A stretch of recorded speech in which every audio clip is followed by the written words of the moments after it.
Hello, welcome to my place. I'm Pastor Corey, and we're talking about communication with God and doing what God has told us to do.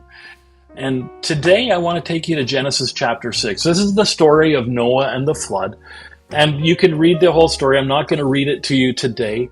But Genesis chapter 6, and it continues on in a bunch of that. But I want to direct your attention to Genesis chapter 6, verse 22. It says, Noah did everything as God commanded him. Now, throughout history, at least in my history, it has been taught that the people around Noah made fun of him during the construction of the ark, and that it was Noah who had the last laugh.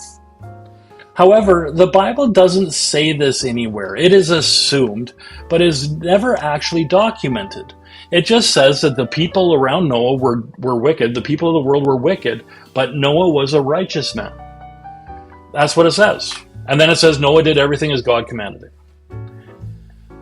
You know, maybe Noah was a very likable man in those days. Maybe he had a lot of help from his neighbors when he went to build the ark.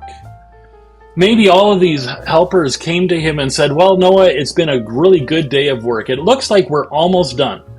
See you tomorrow, if the Lord be willing and the creeks don't rise. Have you ever heard that phrase? If the Lord be willing and the creeks don't rise. The sad thing for them is that the creeks did rise and destroyed the world, and they didn't have another day.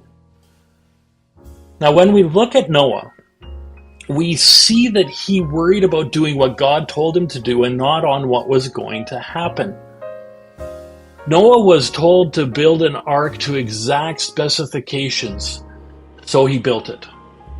Noah didn't concern himself with God's declaration of destroying the world. He built the ark and he put his family in it. He may even had people. He may have had people helping him, but Noah didn't take them into the ark when it was done, because God told him to just take his family. It sounds harsh, but from God's perspective, he was communicating truths to someone who was willing to listen. That someone was Noah. Let it also be you.